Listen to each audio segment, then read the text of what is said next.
انتہائی آسان عمل۔ نبی کریم صلی اللہ علیہ وسلم نے فرمایا جو بندہ قل هو اللہ احد، آپ کو پتہ 3 دفعہ پڑھتا ہے کتنا ثواب ہے؟ ایک قرآن کے پڑھنے کا۔ 3 دفعہ صرف قل هو اللہ پڑھو، ایک قرآن کے پڑھنے کا ثواب۔ ایک سپارہ آپ نے پڑھنا ہے، پھر 3 مرتبہ قل هو اللہ پڑھنی ہے، اس کا ثواب کتنا ہے؟ ایک قرآن کامل پڑھنے کا ثواب۔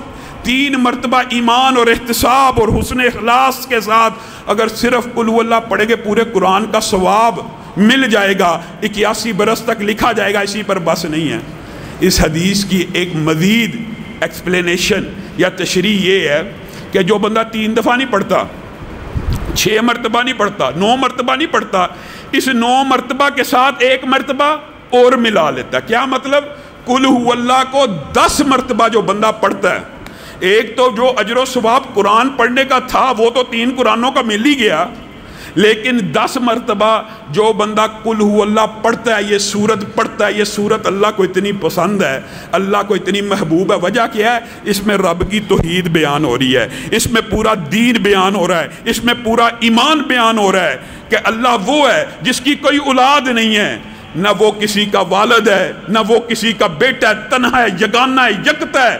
ایسی توحید اللہ کو پسند آئی، جو بندہ 10 مرتبہ پڑھے گا، صحیح حدیث کے الفاظ ہیں، اس کے لیے جنت میں ایک خوبصورت محل تیار ہو جاتا ہے۔ سبحان اللہ و بحمدہ سبحان اللہ العظیم، یہ پڑھتا رہے۔ اس کے صرف ایک ٹکڑے کے پڑھنے کا اجر و ثواب پتہ کتنا ہے؟ جو 100 مرتبہ سبحان اللہ و بحمدہ پڑھتا ہے، وہ اس کے گناہ، بتائیے دنیا میں کوئی ایسا بدبخت ہوگا کہ جس کے گناہ سمندر کی جھاگ سے زیادہ ہوں؟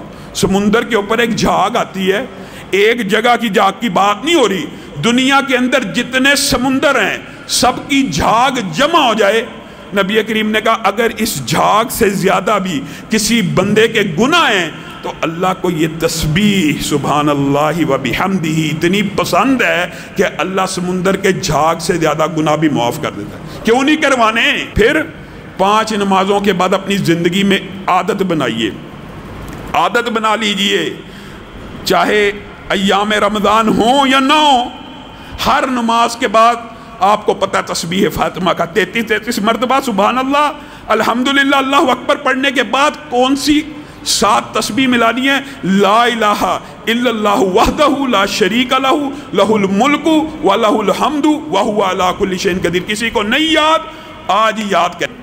صحیح حدیث کے الفاظ ہیں جو نماز کے بعد صرف 33 مرتبہ یہ اور 1 مرتبہ یہ 7 ملا کے گنتی 100 پوری کرتا ہے، اس کے بھی گناہ سمندر کی جھاگ کے برابر ہوں، معاف ہو جاتے ہیں۔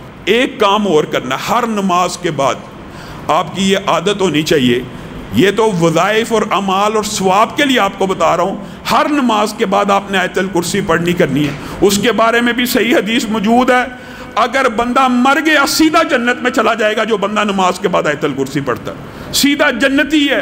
صرف جنت کے اور اس کے مابین اگر کوئی فاصلہ ہے تو موت کا فاصلہ ہے۔ کتنا آسان کلیہ ہے، آیت الکرسی پڑھے۔ بہت سے ساتھیوں نے